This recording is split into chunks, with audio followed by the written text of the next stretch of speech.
The Iron Widow was bleeding into space. That was the first thing Navigator Priya Adazay saw when she pulled herself back to her station. The ship's coolant lines had ruptured along the porthole, and the blue-white fluid was venting out into the vacuum in long, slow ribbons that caught the distant starlight and scattered it like broken glass. Beautiful, in the way that only truly dangerous things can be beautiful. "Report," said Commander Yara Osi. Her voice was flat, not calm, just flat, the way a table is flat, unresponsive to whatever you place on it. Priya read the numbers and wished she hadn't. Hull integrity at 31%. Reactors 2 and 3 are offline. Reactor 1 is running on backup coils, and Chen says it could drop at any moment. Main weapons are dead. Point defense is down to 4 turrets, 2 of which are jammed and will not rotate. Life support is holding, but we have a 17% oxygen leak in sections C through F. She stopped, and we lost the Alderman. Nobody spoke after that. The Alderman had been the Iron Widow's escort frigate for 11 years. It was a good ship. Small and fast, crewed by people who laughed too loud at bad jokes. When the Veth ambush came screaming out of the debris field, the Alderman had thrown itself into the path of 3 kinetic kill vehicles that were aimed directly at the Widow's bridge. It had bought them 4 seconds. Those 4 seconds were the reason Yara Ose was still alive to hear bad news. "Casualties," she said. 48 dead, 61 wounded. We started with a full crew of 212. Priya did the math that nobody wanted to hear.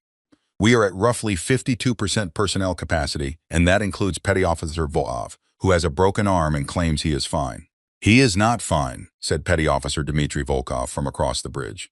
His left arm was wrapped in a splint made from a coolant pipe casing and a strip torn from his own uniform. "But I am fine." Yura looked at him for exactly 1 second, then she looked away. That was all the argument she had energy for. The Iron Widow drifted. She was old, as human warships went. 83 years old, which in the context of interstellar military history was practically a relic. She had been built at the Callisto shipyards back when humanity was still learning how to fight properly in a vacuum, back when the alien empires of the Outer Reach were still chuckling to themselves about the species that had stumbled out of its home system with fire in its eyes and absolutely no idea what it was walking into. They had stopped chuckling sometime around her 4th deployment. Her official name in the Naval Registry was Unsk Vessel 0441 Asheron. Nobody called her that. The name Iron Widow had come from her 3rd deployment, during the counteroffensive at the Reach of Sorrows. 7 enemy ships had come for her that day. 7 ships sent specifically to kill her, because the enemy at the time, the Grath Consolidation, now a thin entry in history databases, had believed she was the weakest target in the human formation. She was not the weakest target. The crews of all 7 ships never came home. The Iron Widow came home with a hole in her side large enough to park a shuttle in, her engines running on prayers and engineering tape, her crew bloody and exhausted and completely unwilling to lie down. The name stuck after that. Enemies had tried to kill her 14 times across 83 years. 14 times they had filed confident reports stating she was finished. 14 times they had been wrong. The reports were now collected and distributed in human military academies as a case study in what the instructors called aggressive optimism about outcomes. But right now, looking at the numbers on her screen, Priya was having a hard time seeing how the 15th time would be different. "How far to the nearest relay station?" Yara asked. "At our current drift rate, 9 days. If we can stabilize Reactor 1 and bring maneuvering thrusters back online, possibly 4. Can we send a distress signal?" Priya ran the numbers twice, because the first answer was one she did not want to give. "Yes, but it will be weak. At our current transmission capacity, it will take 16 hours to reach the nearest outpost at Relay Station Kadir." Yara nodded slowly. She pressed 2 fingers to her lips. Her crew knew that gesture well. It meant she was building something in her head, an architecture of intent, a structure of possibility assembled from the broken pieces in front of her. They had all learned over the years not to interrupt it. "Send the signal," she said. "Standard encryption. Include the full damage assessment." "Yes, Commander." The signal went out. Small and honest and patient, carrying its terrible numbers outward into the dark at the speed of light, hoping something friendly would be listening. 3 light hours away, something heard it. It was not friendly. The Veth did not have a word for opportunity the way humans used it. Their nearest equivalent translated roughly as the moment when an enemy's wound becomes your doorway. It was a concept so deeply built into their language that Veth children learned it before they learned to count. It described not just a tactical moment, but a moral one. The idea that an enemy's weakness was not to be pitied, but to be entered. Fleet Commander Orthavan understood this concept better than most. He was old by Veth standards. His carapace had shifted from deep amber to the pale gold that came with age, and the sensory filaments along his cranial ridge had thickened into something that younger officers sometimes described, behind his back, as decorative. He had commanded Veth warships for 40 years. He had fought humans on 3 separate occasions, which was 2 more times than most of his colleagues, and he had come away from those engagements with a deep and somewhat inconvenient respect for the species and a very strong preference for never engaging them again, unless the numbers were overwhelmingly in his favor. Right now, the numbers were overwhelmingly in his favor. The intercepted signal was unambiguous. The Iron Widow, and yes, even the Veth called it that, because the name appeared as a warning marker in intelligence files across 14 alien governments, was crippled. 31% hull integrity, 2 reactors down, main weapons offline, life support struggling. The ship was bleeding oxygen and coolant into the void in measurable, consistent, unfakeable quantities. His own ships were at full strength. 3 heavy cruisers and the dreadnought Undying Certainty behind him, Veth's newest and most powerful warship, built specifically using decades of data on human combat methodology. He stared at the signal readouts for a long time. The part of him that had survived 40 years of war, the cautious, skeptical, slightly paranoid part, kept generating the same quiet alarm. Humans like traps. They built them the way other species built houses, with care and creativity and a disconcerting enthusiasm. There was a phrase that had been translated into 17 alien languages from the original human English. If it seems too easy, a human built it. But the data was too thorough to fabricate. Reactor oscillation signatures, atmosphere bleed rates, hull stress patterns, these were not things you could fake at this level of physical consistency. The Iron Widow was genuinely dying. His second-in-command, a younger officer named Varathson, who had never faced humans in combat and therefore still had the luxury of excitement, stepped closer. The High Command directive is clear. If we can take the Iron Widow or confirm its destruction on our terms, the political impact. I know what it is, Orth Van said. He kept staring at the screen. He thought about the 3 times he had fought humans. The first time had been at Meridian Crossing, where a human ship with a destroyed engine had turned sideways and used its own hull as a shield and a battering ram simultaneously, and taken out 2 of his escort vessels before finally going dark. The second time had been at the edge of the Ashfall Nebula, where a crew of 40 people on a ship rated for 120 had held a defensive position for 9 hours against 6 attackers and only stopped when every one of them was dead.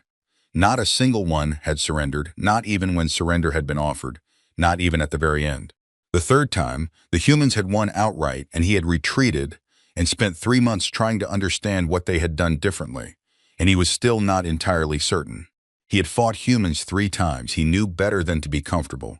And yet, the Iron Widow's signal sat there in his display, patient and honest and damning. 31% hull integrity, dead weapons, bleeding into space. Prepare the broadcast, he said. Full transmission. Human space frequencies. Varathson's filaments lit up with what translated roughly as excitement and anticipation, and the particular eagerness of someone who has never been burned. The full surrender demand, broadcast to all of human space? To all of human space, Orth Van confirmed. The Iron Widow is the most recognized warship the humans have. If we are seen to stand over her, demand their surrender in the shadow of their most famous vessel, it changes what this war means. It changes what they believe they are. The political value was enormous, beyond military victory. The Iron Widow was a symbol, proof to humans and aliens alike, that the species could be beaten bloody and still come back, still come home. That something could take everything the universe threw at it and refuse to go down. If that symbol fell while the Veth stood over it, broadcasting a demand to human space, it would rupture something fundamental in human morale. He told himself that was why he was doing this. He set the intercept course. In the Iron Widow's engineering corridor, Lieutenant Chen Fang was not sleeping. She was not sleeping in a very specific and intentional way, surrounded by the disassembled guts of the ship's primary power relay system, which she had pulled out of the wall and spread across the floor around her in a pattern that probably made sense to her and looked to everyone else like a disaster with ambitions. She was 26 years old. She had graduated from the Lunar Academy of Systems Engineering at 19. Which was unusual enough that both her instructors and her peers had checked her credentials twice. She was very good at exactly 3 things: fixing engines in ways the manuals did not describe, eating protein bars without tasting them, and finding solutions to problems that everyone else had already called impossible. Right now she was working on the third thing. Chen. Petty Officer Volkov's voice came through the comm. He was somewhere above her in the secondary junction room, reading power output figures and relaying them down. "Talk to me. Still here," she said. "What are we actually looking at?" She sat back on her heels and looked at the components arranged around her on the floor. Reactor 1 was not dying. That was the thing none of the readouts upstairs had captured properly. Reactor 1 was doing something more interesting than dying. It was oscillating, cycling in rapid irregular pulses between states of near shutdown and sudden sharp surges, like a heartbeat with a bad arrhythmia. Unstable, undoubtedly, dangerous, absolutely, but not dead. And an oscillating reactor, if you were careful enough and creative enough and maybe slightly divorced from conventional engineering wisdom, could be tuned. The oscillations could be shaped, the surges could be directed. It was not something the reactor was designed to do. It was not something any engine manual in existence would describe as a viable approach. It was also, as far as Chen could tell, the only option they had. "We have power," she said. "Not normal power. Not the power we're supposed to have. Different power. Weirder power." She picked up a coupling interface and turned it over in her hands. "But power, how long do you need? 4 hours.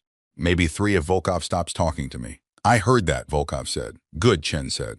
She pressed the coupling into place and the reactor hiccuped, then steadied, then pulsed again with something that felt, even through the deck plating, like readiness. Chen smiled. Above her, the Iron Widow drifted in her cooling ribbons of leaked fluid, patient and still, carrying her wounds through the dark. The distress signal moved outward. 16 hours from the nearest human ears. 3 light hours away, the Veth fleet accelerated, their weapons charged, their commander certain of the math, his certainty growing with each hour of close distance. He had looked at the numbers 100 times, and they always said the same thing. The Iron Widow was finished. Nobody had told him about Chen. Yara Ose sat in the command chair and did not move. The bridge was quiet in that layered way that large, damaged machines are quiet.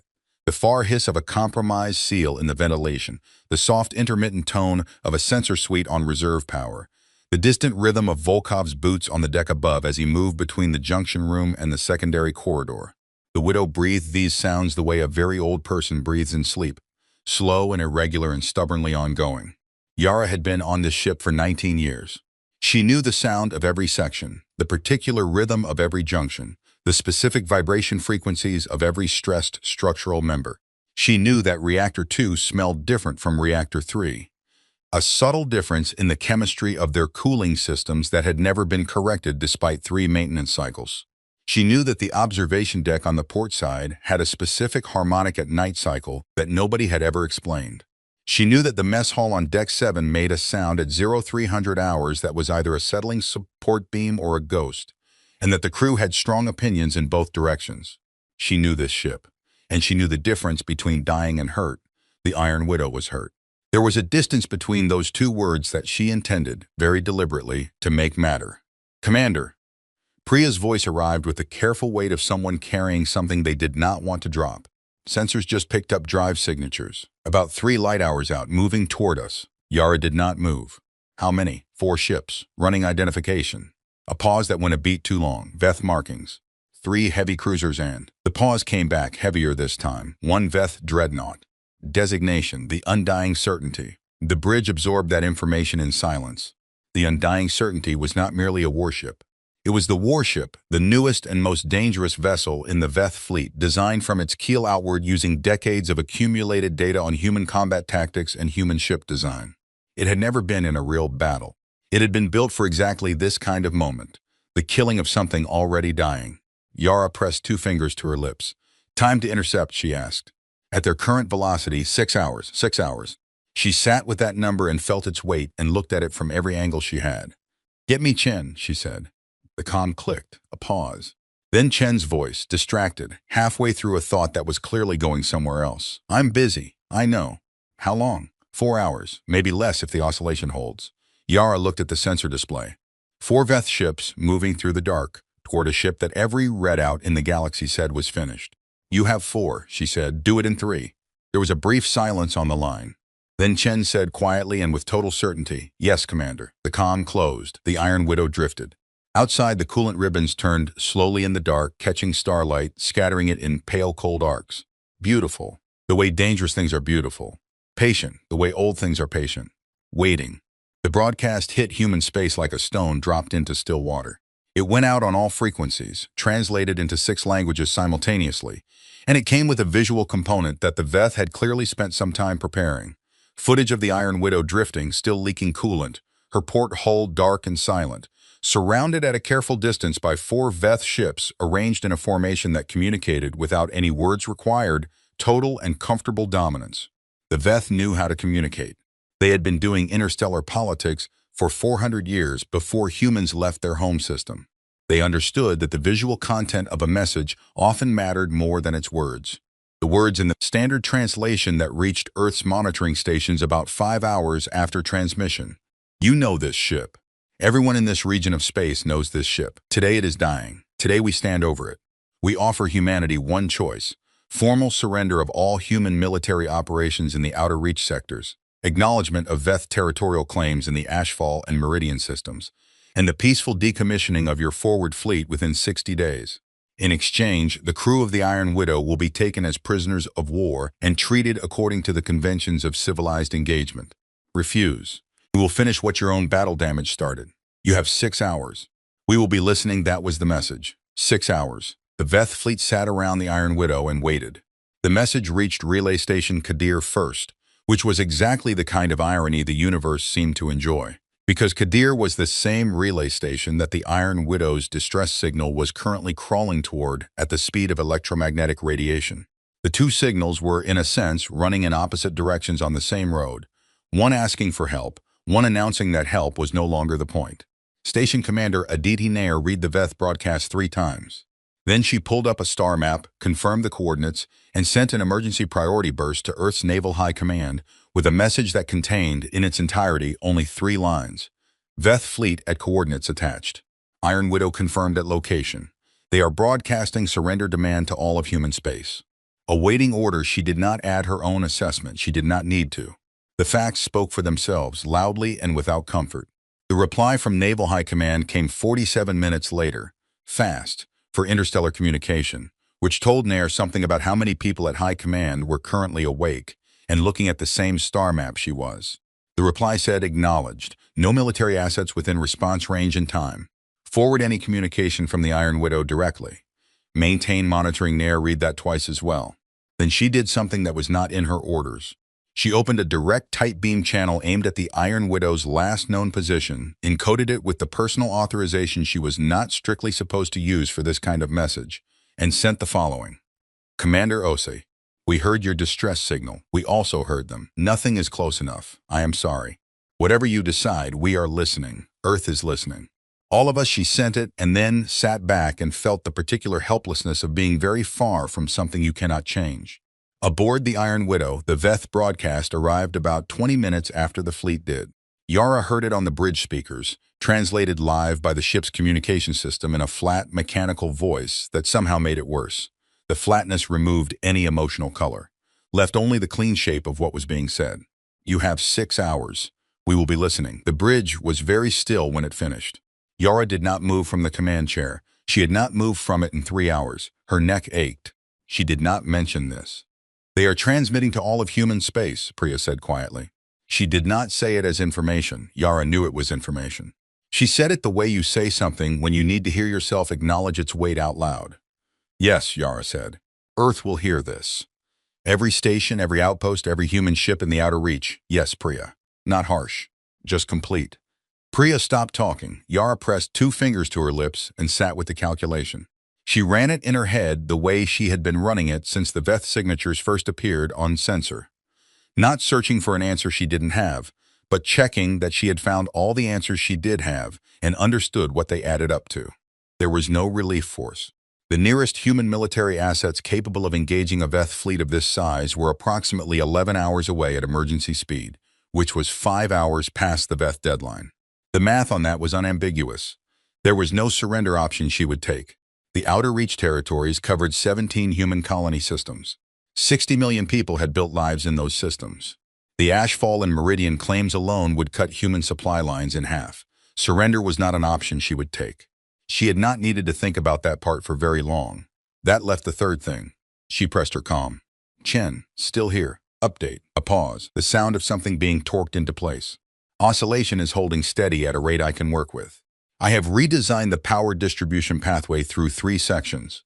When I flip the main coupling over to the tune cycle, another sound, something settling. It will not look like anything the ship's systems were designed to do. The output readings will be wrong by the standards of the original engineering, but it will work.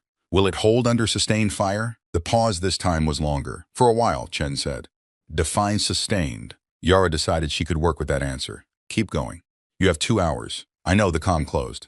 Dmitry Volkov appeared at Yara's elbow from wherever he had been, carrying 2 cups of the dark, bitter, slightly scorched thing the ship's galley produced when asked for coffee and ignoring the question entirely. He set 1 cup down next to her right hand without comment. His splinted arm was held close to his side in a posture of determined competence. They are watching us on sensors, he said. He wasn't asking. Yes. So they know we are not moving. They know our power readings are low. They think we are exactly what we look like. He drank from his cup. They think this is already done. Yara picked up the cup and held it without drinking. What do you think? Volkov was quiet for a moment.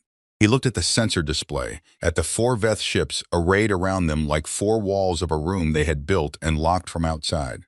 I think, he said slowly, that they have never made the mistake of winning before they have won.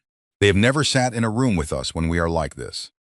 He gestured vaguely with his good hand, a gesture that encompassed the damaged bridge, the blood still on the floor near the navigation console that nobody had cleaned yet, the dark spaces where screens had gone out and not come back. They see broken things and they believe the breaking is finished. They do not understand. What don't they understand? He picked up his cup again. That we break differently. Yara finally drank her coffee. It was terrible. It was also hot and it was present, and sometimes that was what mattered. 5 light minutes away, Fleet Commander Orith Vaughn stood at his display and watched the Iron Widow's sensor returns with the patience of someone who was reasonably certain the outcome was decided. His caution had not entirely gone to sleep. It was still there, running quietly in the background like a program he could not close. But the data kept confirming itself.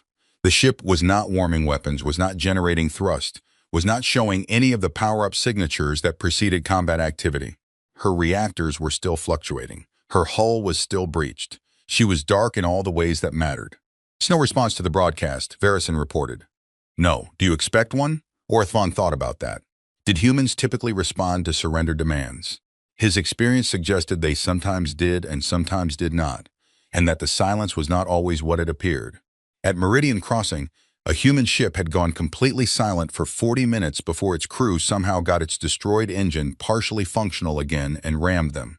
At the Ashfall engagement, a human commander had responded to a surrender demand with a 3-word transmission that, when translated, apparently meant something close to "not today, friend," which Orith Vaughn had found oddly respectful in retrospect. I expect them to do something I have not predicted, he said. I am simply hoping the something they do is not enough. Varison's filaments flickered. With respect, Commander, what could they do? Their main weapons are offline. Their primary reactor is failing. They are operating at half crew capacity against 4 ships in full combat readiness. The mathematics, Orith Vaughn said, have not finished being written. He kept watching. Back on the Iron Widow, Priya picked up the tight beam message from Relay Station Kadir. She read it once. She printed it on a small physical card, one of the old-style cards the ship still kept in a drawer on the bridge for situations where screens were unreliable, and she walked to the command chair and placed it on the armrest beside Yara's hand.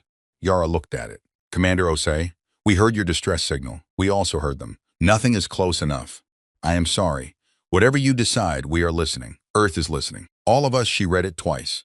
She folded it carefully and put it in the left breast pocket of her uniform, against her chest. She did not say anything about it. Her crew did not ask. Battle stations, she said. Priya looked up from her console. Commander, quiet ones, Yara said. No active systems, no power signatures. Nobody moves faster than they need to. We are a dying ship, she paused. Until we are not, the crew moved quietly. With the particular efficiency of people who had been on this ship long enough to know how to be useful without being told exactly how. Weapons Officer Torres, who had a gash along her jaw from flying console debris, pulled herself to her station and began working through the manual override sequences for the point defense turrets, the ones that still responded. 2 of them were jammed solid. 2 of them might still turn. Structural Officer Park moved through the forward sections, checking seal integrity on the compartments that still held pressure, closing off the ones that didn't. If the ship took more hull damage, they needed to know which sections could still be saved and which ones to seal and forget. Volkov went back up to the junction room and sat down next to his relay board with his broken arm and his bad coffee, and began running through every power pathway Chen had not yet rebuilt, looking for anything that still worked and hadn't been noticed. The Iron Widow went through her preparations in silence. The Veth sensors watched her sit quiet and still and broken. 3 hours and 41 minutes remained on their deadline. Far away, on dozens of stations and ships and colony outposts scattered across the human outer reach, people sat in front of screens and listened to the Veth broadcast and looked at the footage of the Iron Widow drifting in her coolant ribbons. Not all of them knew the ship's history. Some of the younger colonists, the ones born out here in the Reach who had never seen Earth or the inner systems, knew the Iron Widow only as a name, something the older people said with a specific quality of voice, a weight that younger people recognized as meaning. This matters. This is one of the things we keep. But all of them knew what the moment meant. The Veth had made sure of that. The broadcast had been designed to be understood even by people who didn't know the details. A dying ship, surrounded, a clock running.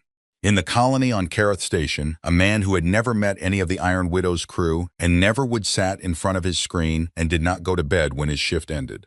He stayed. He did not know why exactly. He just did not want to stop watching. In the Meridian system, at the edge of the territory the Veth had just claimed as their price for the Widow's crew. A woman who had lived her entire life in that system, put her children to bed and came back to her screen and sat there with her hands folded. In a dozen places, in 100 different rooms, people watched the screen and said nothing and waited. The Iron Widow sat in the dark surrounded by ships that were certain she was finished. 2 hours and 50 minutes on the clock. In the engineering corridor, Chen Fong touched a coupling she had modified 3 times and felt it seat differently this time, felt the resistance give in a specific way that she recognized as correct in the deep mechanical intuition that great engineers develop and cannot fully explain. There, she said, to no one and everyone. The reactor pulsed, not the weak, irregular oscillation of a failing system, not the arrhythmic stumbling of something trying to die. This was something else. A deep rhythmic surge that moved through the deck plating under her boots like a heartbeat finding its way back. She reached for her comm. "Commander," she said, "I need you to hear something." Yara listened. The reactor pulsed again and again, each beat a little more certain than the last. "That," Yara said quietly. "Yes," Chen said. "How long?" "Give me 90 minutes." Yara looked at the clock. 2 hours and 48 minutes remaining. "You have them," she said. She set the card in her pocket, more securely against her chest, the one that said, "Earth is listening," and she started building the final architecture. The 90 minutes had a shape to them, not the shapeless crawl of waiting, not the stretched blankness of boredom. These 90 minutes had architecture. They were divided by tasks and checkpoints and the steady mechanical language of a crew doing the specific things that needed doing, organized around a center of purpose that nobody had announced out loud, but everyone had understood from the moment Yara said quiet battle stations. Torres had the point defense turrets. 2 of the 4 were genuinely dead. Their rotation mechanisms had been fused shut by the same kinetic impact that had taken out the port weapons array. But the other 2 responded to manual override, slowly and with protest, grinding through about 70% of their design range before seizing up. 70% was better than 0. Torres noted their firing arcs on her display, mapped what they could cover, and built her mind around the geometry of the thing. What she could protect, what she would have to let go, where to focus if it came to it. Park had finished sealing the compromised sections. Sections C, D, and part of F were now isolated from the rest of the ship's atmosphere. He had also done something that was not in his assigned duties, but was very much in his character, which was to go through each accessible damaged section himself and make certain there was nobody still in them who could be moved. There was not. He knew there was not. The casualty count was accurate. He checked anyway. It was the kind of thoroughness that the Iron Widow seemed to cultivate in her crew over time. The understanding that the numbers on a screen were not the same thing as certainty. Volkov sat in the junction room with his broken arm and his relay board and found 17 power pathways that the partial outage had left in a state he described as sleeping, not dead. These were secondary circuits, minor conduits that had not been active before the battle because they had not been needed. They were not impressive by themselves. But 17 sleeping pathways, routed together through Chen's redesigned distribution system, added up to something worth having. He relayed this to Chen without comment. Chen added it to her architecture without thanks, which was not rudeness but efficiency. and which Volkov understood perfectly. The Iron Widow had a chapel. Not many human warships did anymore. It was a feature of an older design philosophy. The idea that people going into danger needed a room specifically for the kind of thinking that danger provoked. The chapels on newer ships had been redesigned into additional storage, into briefing rooms, into spaces with more immediately quantifiable utility. The Iron Widow still had hers. It was very small, barely enough room for 6 people, and the benches were metal, and the single light source was an amber emergency strip that had been converted to permanent use so long ago that the original crew member who had done it was probably dead. It had no specific religious identity. It had a small table and a book of blank pages that crew members had been writing in for decades. The latest entries were near the end of the book. Earlier entries had gone from formal and careful to something more honest over the years. Shorter, more direct. The way people write when they have things to say and limited time to say them. Yara went there for 8 minutes. She did not read the book. She sat on the cold metal bench and looked at the amber light on the wall and held very still and let herself feel the full weight of the situation without the managed composure she wore on the bridge. She felt it completely. The certainty that the next hours would determine not just whether the crew of the Iron Widow lived or died, but whether the outer reach colonies behind them would fall under Veth territorial control, whether 60 million people would spend the next generation negotiating from a position of profound weakness, whether the thing the Iron Widow represented, the stubborn, irrational, historically documented refusal to stay down, survived or ended here. She felt all of that. Then she stood up, straightened her uniform, and went back to the bridge. 8 minutes. She had been doing this her whole career. The discipline of it was not about suppressing the weight. It was about feeling it fully in a controlled space so it didn't bleed through at the wrong moment. Her crew did not know she went to the chapel. Or if they did, they had never mentioned it. The Iron Widow had its own understandings. 1 hour and 12 minutes before the Veth deadline, Priya caught something on the long-range sensors. Commander. She kept her voice level. Quantum entanglement burst from the direction of Kadir Relay. High priority encoding. Naval High Command, Priya confirmed after a moment. The message was brief. The kind of brief that meant someone senior had written it and then deleted everything except what absolutely needed to be there. Commander Osai. No relief within range. Your discretion on engagement. Naval record will reflect whatever decision you make as in the best interest of the service. High Command sends its respect. Adim Chenwu, she read it on the small screen Priya brought to her chair. Then she looked at the sensor display, showing the 4 Veth ships surrounding them. Then she looked around the bridge, Torres at weapons, Park at structural, Priya at navigation, 2 ensigns at secondary systems, Volkov's voice occasionally coming down from the junction room above. She had been given her discretion. It was the most tactful way she had ever been told that nobody was coming. Thank you, Priya, she said. She handed the screen back. Then she pressed the ship-wide comm. Not a combat alert, not an alarm. Just the simple open channel that put her voice in every room of the Iron Widow that still had speakers running. This is the commander, she said. You have all heard the Veth broadcast. You know the numbers. I am not going to pretend the numbers are different from what they are. 4 of their ships to our 1 damaged ship is not a fair fight. She paused for exactly 2 seconds. We are not asking for a fair fight. We are asking for our fight. Chen is bringing the reactor back. Torres has point defense ready. Volkov has found power we did not know we had. Every one of you has been doing your job for the last 3 hours without being told how to do it, because you have been on this ship long enough to understand what this ship requires of you. She paused. The Veth have surrounded a dying ship, and they are waiting for it to finish dying.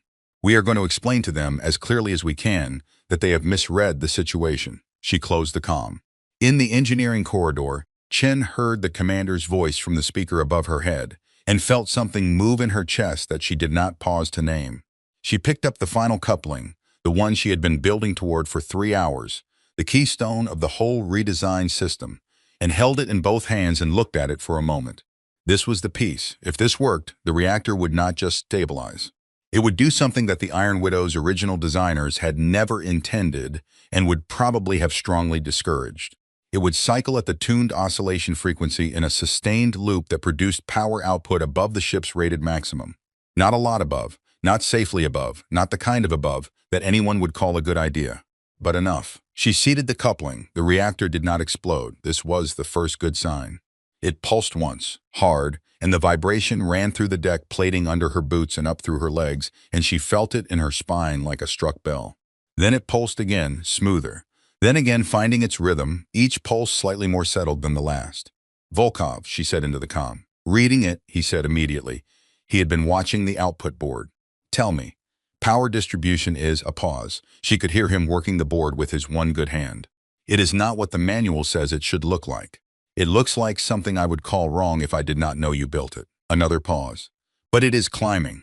It is stable. It is." He stopped. "What?" "It is enough," he said. There was something quiet in his voice. Something that was almost reverence. "It is enough, Chen." She sat back against the corridor wall and looked at the reactor housing in front of her, the worn, ancient, scarred surface of a system that was 83 years old and had been repaired so many times that almost no original component remained. All of it replaced, piece by piece, over decades, by engineers who had loved the ship enough to keep bringing her back. "Of course it's enough," she said softly. "It's her." 40 minutes before the deadline, the Veth sensors began showing something that Orth Vaughn's sensor officer reported with the specific, careful flatness of someone who wants to state a fact without speculating about what it means.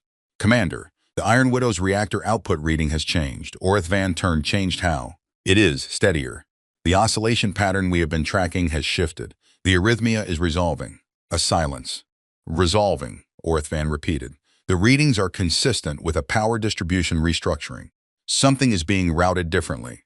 The sensor officer's filaments were very still. "I am not certain what to compare this to. I do not have a reference in the database for this pattern." Orth Vaughn looked at the display for a long time. The cautious part of him, the part he had been keeping quiet for the last several hours, did not stay quiet anymore. "Distance," he said. "We are holding at 40,000 kilometers. Standard standoff for a disabled." "Reduced to 30," he said, then reconsidered. "No, hold distance. Weapons to active standby." Verison stepped close. "Commander, with respect, the deadline is 40 minutes away. If they are doing something with their power systems, it is likely survival activity.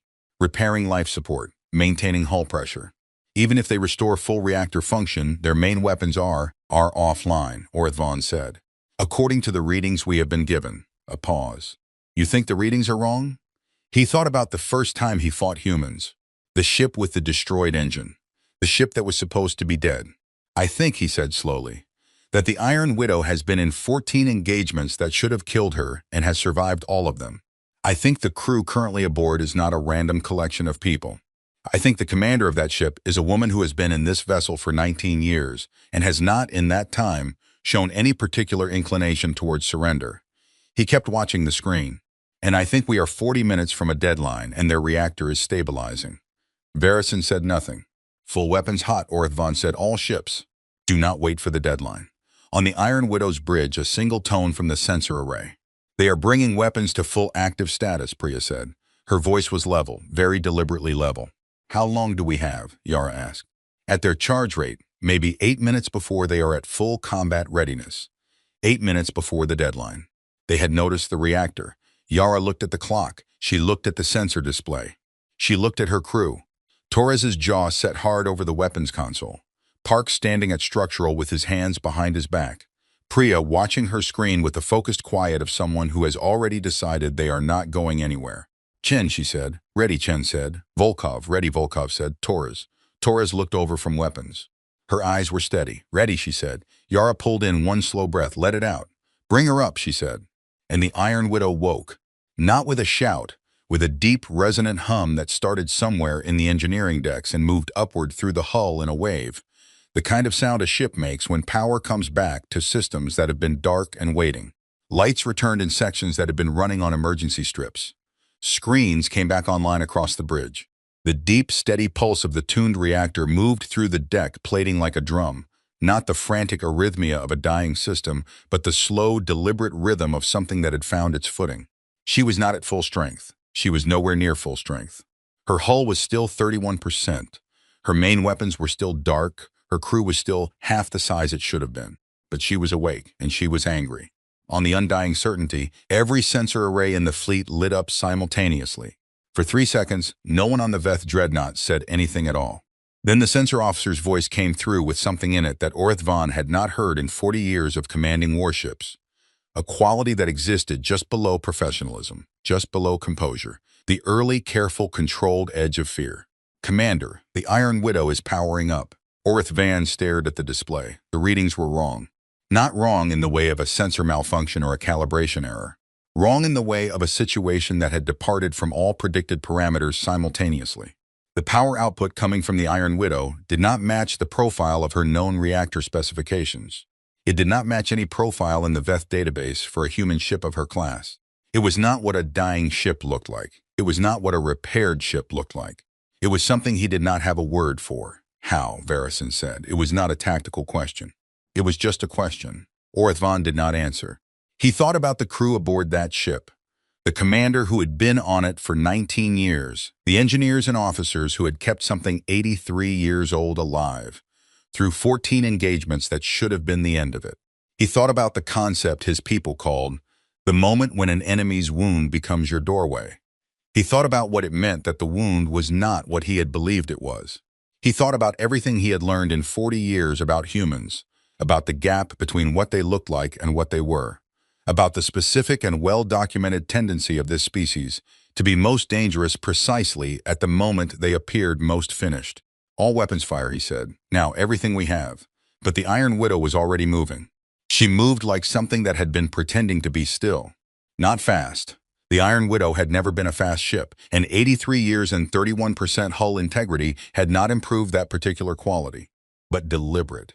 The thrust that came from the maneuvering system was not the desperate lurching output of a damaged drive fighting to function. It was controlled, directed. The ship knew exactly where she was going, and she was going there without apology. Yara had the course already mapped when she gave the order to move. She had been building it in her head for the last 90 minutes, working from the sensor data on the Veth fleet's positions, their standoff distances, their formation geometry. The Veth had arranged their 4 ships in a pattern that made good sense if the Iron Widow was going to stay still and die. A perimeter formation, each ship positioned to fire on the target from a different angle, maximizing coverage, minimizing the target's ability to choose a direction that had fewer weapons pointed at it. The weakness in a perimeter formation was the space between the ships, not the space between any 2 ships at random. The specific space between the heavy cruiser on the Widow's port side and the heavy cruiser on her forward port side, where the geometry of the formation created a corridor maybe 12,000 kilometers wide, narrow by deep space standards, wide enough. The Iron Widow turned her bow toward that corridor and accelerated. Firing solutions, Yara said. Torres's hands were already moving. Point defense is tracking the nearest cruiser. I have it at 68,000 kilometers and closing. I can put fire on it at 40,000. Hold for 30. 30,000, yes, Commander, the Veth fleet responded. They had to rotate to track the Widow's new heading, which took time, not much time, seconds of time, but the Iron Widow's entire strategy was built from seconds. The nearest heavy cruiser, the one Torres was watching, had to adjust its firing arc by almost 30 degrees to lead the Widow's new trajectory. While it was adjusting, it was not firing with full effectiveness. The other cruiser in the corridor was further away and rotating even harder. The dreadnought Undying Certainty was behind the Widow now, repositioning, its enormous weapons banks swinging around on their mounts. Energy weapons from the far cruiser, Priya called. The ship shook. Not a hull breach, not this time, but something structural in the forward section groaned loudly enough to hear through the deck. Minor damage to forward shielding, we are still moving. Keep moving, Yara said. On the Undying Certainty, Orith Van watched the Iron Widow drive itself into the gap between his 2 forward cruisers with something he would have called admiration if the circumstances had been different. It was not the action of a damaged ship running blindly for any available escape. It was precise. It was aimed at the exact point in his formation that created the most complications, close enough to the 2 forward cruisers that firing at the Widow risked hitting each other. Angled such that the dreadnought's main guns could not get a clean shot without one of his own ships in the potential fire path. She was using his formation against him. He had to break the formation. He sent the order to the forward cruisers to diverge, open the gap, give the dreadnought a clear lane, except that the Widow would slip through rather than be destroyed at this range. She wants to get past us, Varison said. She wants to get close to us, Orith Van corrected. There is a difference. He understood it suddenly and completely. The Iron Widow's main weapons were offline. That was real. The readings had been accurate on that point. Her main weapons array, the forward-facing heavy guns that had destroyed 7 ships at the Reach of Sorrows, were genuinely dark. But close range was a different kind of fight. All ships pulled back from the Iron Widow fired, not her main guns. Something else. The Iron Widow had things that did not appear prominently in her listed specifications, because they had been added and modified and sometimes quietly reclassified over 83 years of upgrades, retrofits, and the kind of creative maintenance that long-serving engineering crews develop when they love their ship. One of these things was what the current crew called the Persuaders.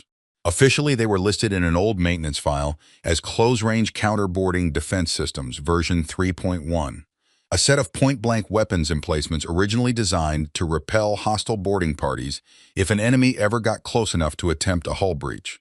They were old, they were short-range, they were not the kind of weapons anyone built a battle plan around.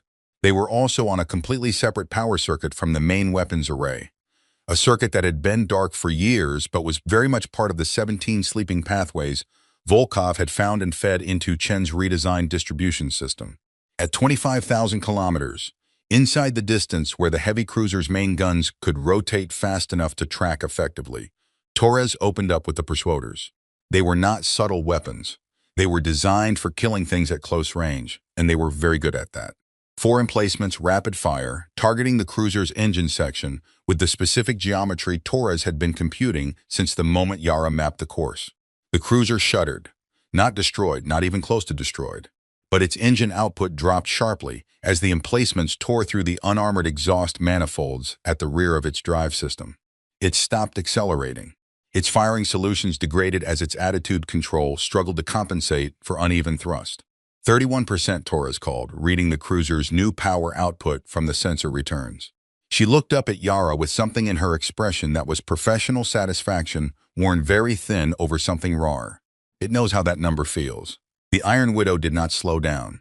She drove through the gap in the Veth formation at her best speed, which was not impressive in absolute terms, but was exactly sufficient for what it needed to do. And as she came out the other side, she rotated, a hard burn on the lateral thrusters, the kind of maneuver that the ship's autopilot would have refused on the grounds of a structural risk, that Yara was flying manually and accepted the refusal alert for without changing the input. The Iron Widow was now inside the Veth formation. Orthvan had 30 years of combat experience, and it served him well for the next 6 minutes. He kept his composure. He kept issuing orders.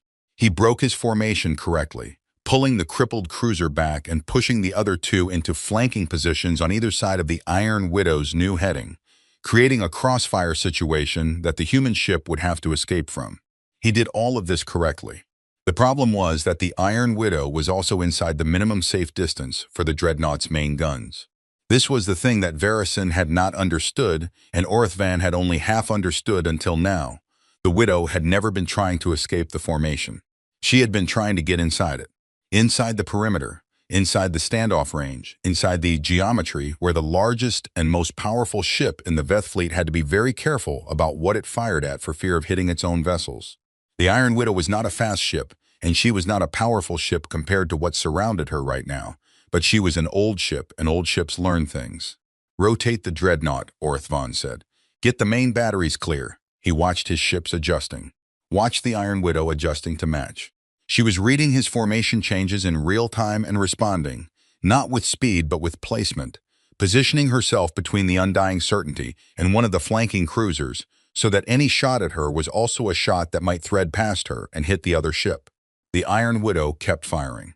The Persuaders, close range, brutal, relentless, kept hammering at every Veth ship that came within their range, not trying to destroy but to degrade, to strip off sensors and exhaust manifolds and antenna arrays and secondary systems, to blind and slow and complicate every ship they touched. A direct hit took out the Widow's forward observation array. Another stripped a section of already damaged hull plating from her port side, and the decompression was immediate. Park sealed it in 11 seconds, which was fast, and the crew in that section had already been in suits for 2 hours. Another hit found something structural in the secondary forward beam, and the bridge shook hard enough that Priya was thrown sideways into her console. She caught herself, came back to the screen, blood on her forehead from where she had hit the edge of the display frame. She did not mention it. "Still in it," she said. "Still in it," Yara confirmed. The moment that changed things came at the 41-minute mark of the engagement. One of the flanking Veth cruisers, not the crippled one, the other one, the one that had been trying to get behind the Iron Widow, made an aggressive course correction that brought it into the Widow's path at a closing speed that Torres identified as an attempt to force a near collision. The tactic was sound. At close enough range, the Widow's point defense systems would have to divide their attention, and a collision itself, even a grazing one, at the Widow's current structural integrity level would be potentially catastrophic. The Widow's point defense tracked the cruiser.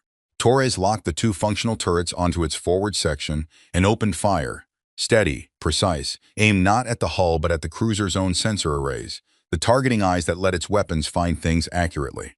At 32,000 kilometers, Torres killed the cruiser's primary targeting array. All of it. Multiple simultaneous hits on the array housing, with the accuracy that came from having computed this exact geometry for the last 20 minutes, and from being the kind of weapons officer who had been on this ship for 11 years and believed in her work with a completeness that was almost religious. The cruiser's fire became inaccurate.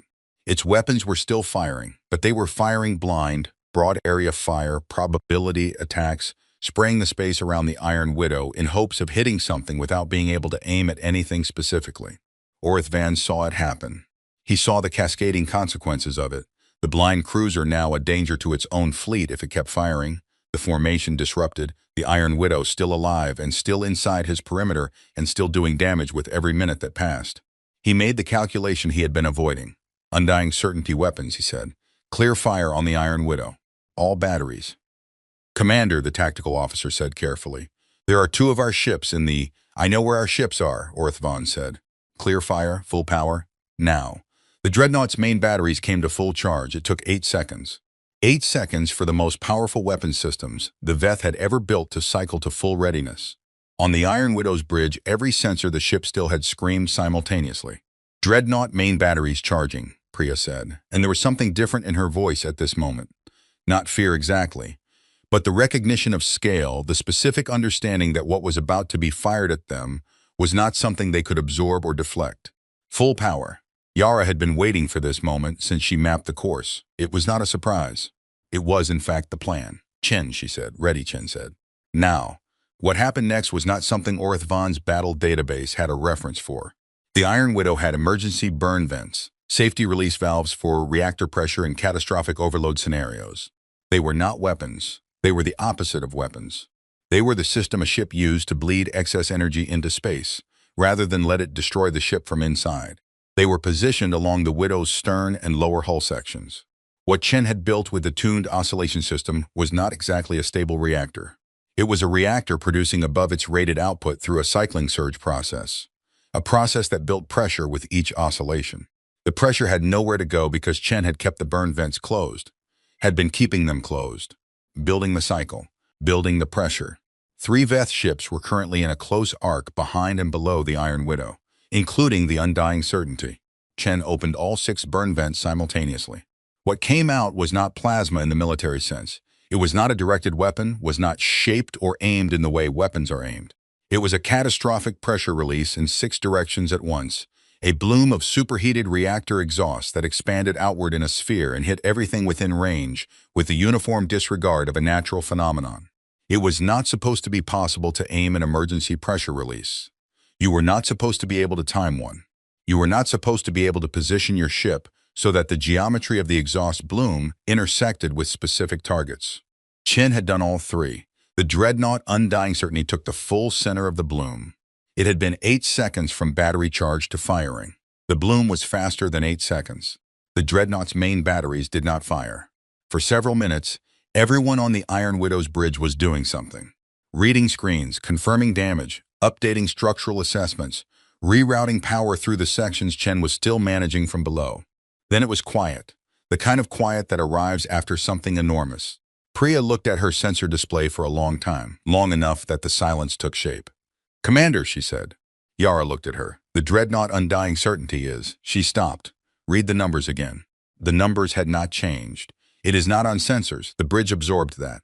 The forward cruiser with the damaged engines is retreating, Priya continued, her voice steady now with the effort of being a voice that relays information accurately.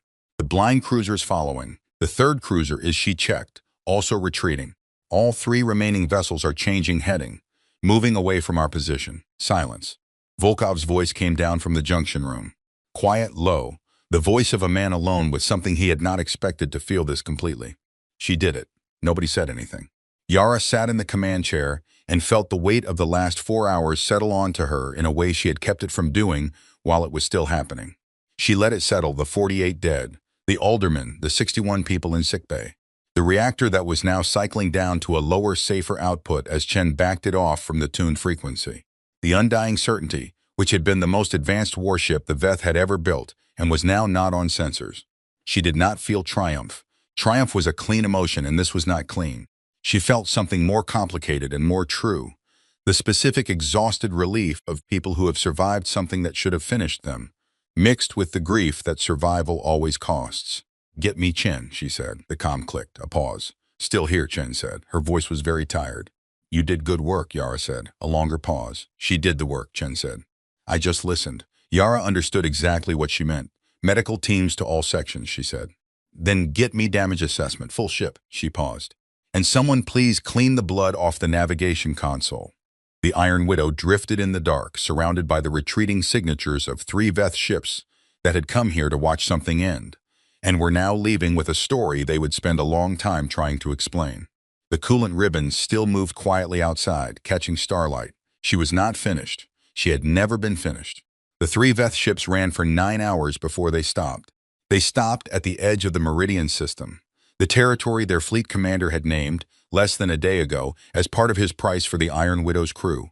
They stopped there and held position for about 40 minutes, their sensor arrays pointed back the way they had come, and then they moved on. Not toward the Iron Widow, away from it. Away from the coordinates where the undying certainty's wreckage was slowly expanding into a debris field that would take years to fully settle. Relay Station Kadir picked up their departure signatures. Station Commander Aditi Nair had not left her screens in 9 hours. When the 3 Veth signatures appeared on her display, moving in the wrong direction, not toward the Iron Widow, not toward any human position, just away, she read the numbers 3 times and then put her head down on her console for a moment. Not crying, just breathing, just needing one moment of something other than composure. Then she sat up and started writing the report to Naval High Command, which was going to be one of the stranger reports she had ever filed. The first line was factual. At 3:47 station time, the Veth fleet that had surrounded the Iron Widow at the coordinates attached departed the area. 3 ships. The fourth, the dreadnought Undying Certainty, does not appear on any sensor return. The second line was also factual. The Iron Widow is still present at coordinates attached. She is on reduced power, but her transponder is active and she is transmitting damage assessment on standard frequency. She stopped after those 2 lines and sat back and thought about whether a third line was needed or whether those 2 said everything. They said everything. She sent the report. The news moved fast. Faster than distress signals, faster than military dispatches, faster than the careful, measured communication of official channels. It moved the way things move when they are true and large and people cannot keep them inside. Person to person, screen to screen and screen, station to station, passed along colony networks and freighter-com relays and the informal communication webs that humans had built across the outer reach over 3 generations of living far from home. The Iron Widow is still alive. That was the core of it. The message stripped to its essential weight. The thing that mattered underneath all the details and numbers and tactical explanations. They demanded we surrender. They stood over the most famous ship we have, and they gave us 6 hours, and they were certain of the answer. The Iron Widow is still alive. On Kara Station, the man who had stayed at his screen all night sat up from where he had fallen asleep sideways in his chair and read the message and looked at it for a while and then laughed. Not a polite laugh. A real one. The kind that comes from somewhere deep that you did not know needed releasing.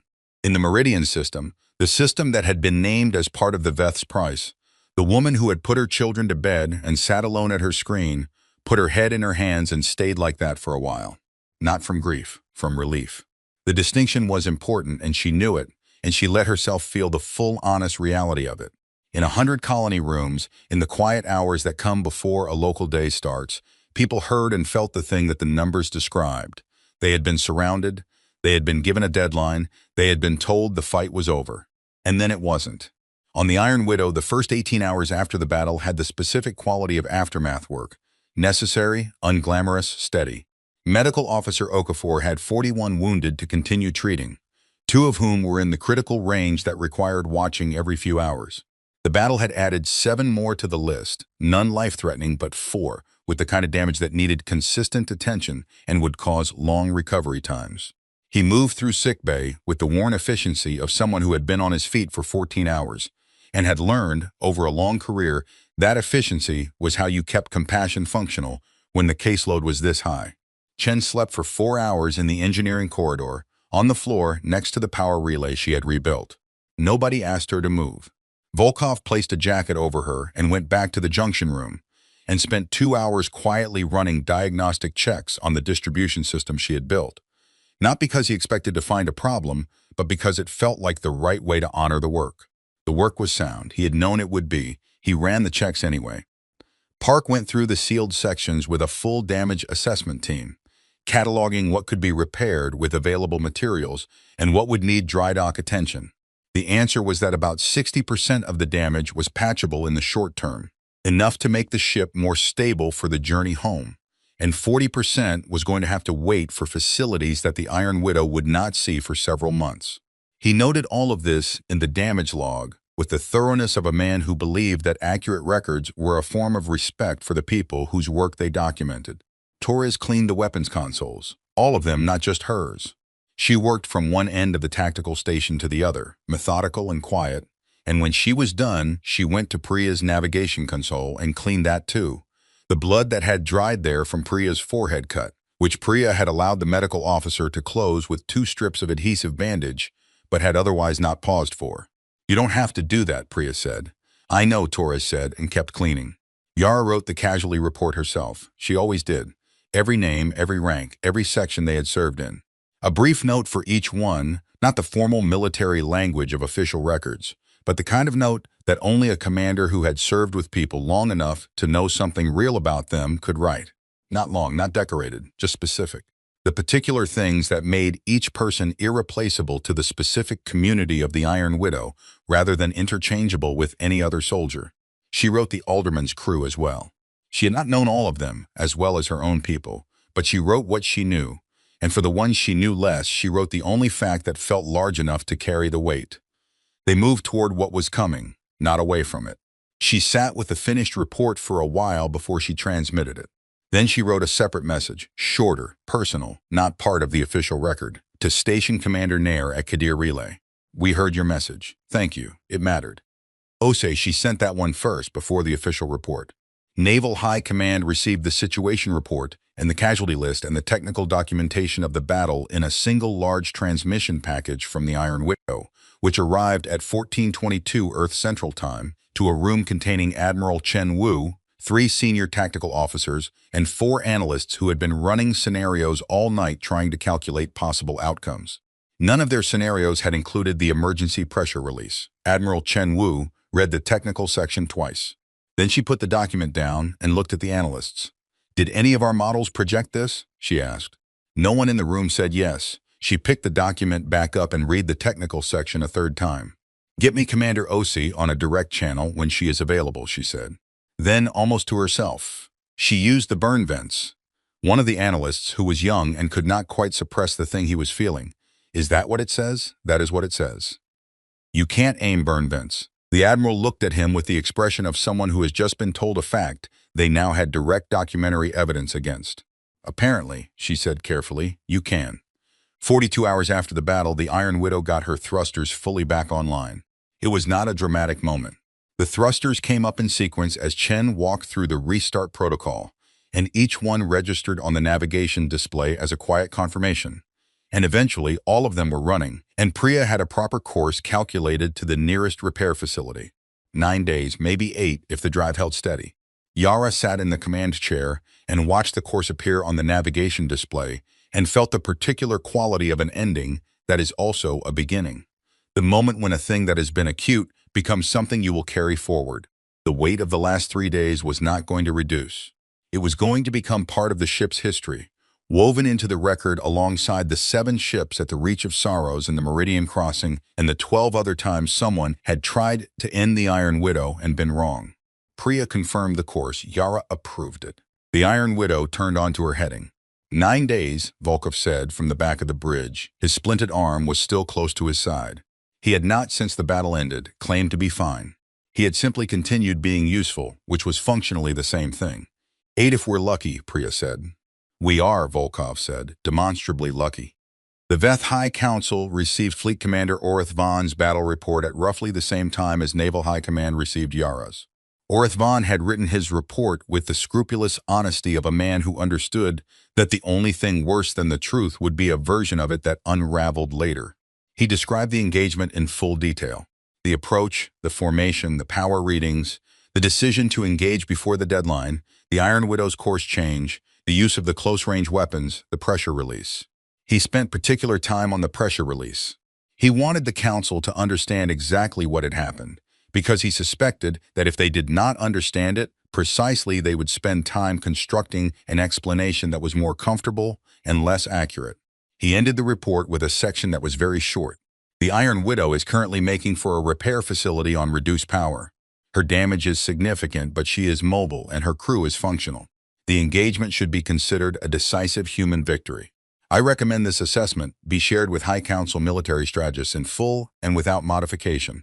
He then added one final paragraph, which was not standard in military reports and which he included anyway. We intercepted their distress signal. We read it as confirmation of total defeat. The signal was accurate. Every damage figure it contained was correct. We drew the wrong conclusion from correct data. We believed that what was broken could not fight. We have fought humans 3 times. I should have known better. The recommendation I make to any commander who faces this species in this condition is simple. Correct data about a human ship's damage tells you what is damaged. It does not tell you what is left. He transmitted the report and went to his quarters and sat very still in the dim light for a long time, doing the particular thing that experienced commanders do after engagements they did not win. Not mourning, not recalibrating, but thinking. Building the understanding that would inform every decision he made going forward. The Iron Widow had done something he had not believed was possible. She had done it with a damaged hull and half a crew and an engineer who was 26 years old and a commander he had never met and would, he suspected, spend the rest of his career trying to understand.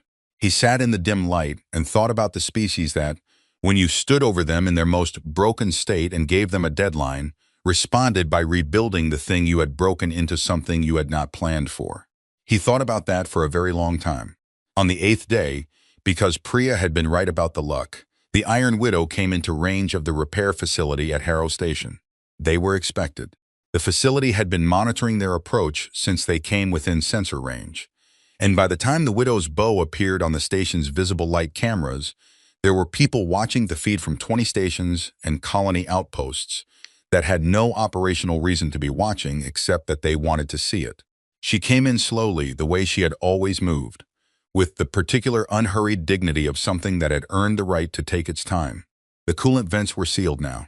The hull damage was visible from outside, the dark scarred patches where weapons fire had stripped the outer plating, the emergency seal patches Park's team had placed over the decompressed sections. It was not a pretty sight. She was not trying to be. She was there. She was upright and she was there, and she came into the docking approach under her own power, and that was everything. The facility controller handling the approach, a woman named Bautista, who had been running docking operations at Harrow Station for 11 years and had a carefully cultivated professional composure that she was proud of, said later that she had kept it together all the way through the final docking sequence. She had given the approach calls clearly, managed the spacing correctly, done every part of her job exactly the way it was supposed to be done. It was only when the Iron Widow's docking clamps engaged, that specific mechanical final sound of a ship being held safe after a long time in the dark, that Bautista stopped talking for about 4 seconds. Then she cleared her throat and finished the docking confirmation in the standard language and marked the Iron Widow's arrival in the log with the date and time. She made no additional notes in the official log.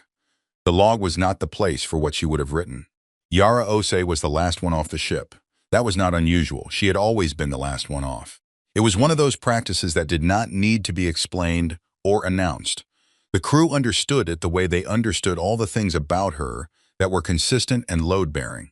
She walked through the sections of the ship while her people were being processed by the facility's medical teams, while the engineering assessors were doing their initial survey, while the work of the aftermath was beginning in all its necessary and practical detail. She walked through the sealed sections Park had closed. She walked through engineering, past the relay housing Chen had rebuilt. She walked through the junction room where Volkov had sat with his broken arm and his relay board. She walked through the weapons deck where Torres had fired blind targeting solutions on a cruiser sensor array at 32,000 kilometers and been right every time. She walked through the chapel. She sat on the cold metal bench in the amber light for a few minutes. She did not write in the book. She looked at it for a while, the old volume with its decades of entries, all the people who had sat in this specific room before whatever was coming for them. Then she went to the bridge. The bridge was empty. The screens were dark. The command chair sat still and quiet at the center of the room. She took the folded card from her left breast pocket, the one from Station Commander Nair, the one that said, "Earth is listening. All of us," and she placed it on the armrest of the command chair. A small, specific thing in a large room. The kind of detail that does not mean anything to people who do not understand it and means everything to the ones who do. She looked at the forward viewport. Harrow Station's dock lights were outside, orange and steady in the dark. She looked at them for a while. The Iron Widow was home. She was broken in places that would take months to repair. She had buried 48 of her people, and she would carry that forward. She had done something that would be written about and analyzed and argued over in military circles for years. The battle geometry, the pressure release, the specific sequence of decisions that had turned a dying ship's weakness into a trap. But all of that was the outside of it, the exterior, the version that would appear in reports and histories. The inside was simpler. They had stood over the Iron Widow and given her 6 hours and said, "End here." And the Iron Widow had said, as she had always said, in the language she spoke most clearly, "Not yet. Not yet, and not here, and not on your terms." Yara picked up the card from the armrest, folded it back, put it in her pocket, walked off the bridge, the last one off, as always. Behind her, the Iron Widow waited in her berth, quiet, scarred, patient, already waiting for the next time. There was always a next time, and she had always been there for it.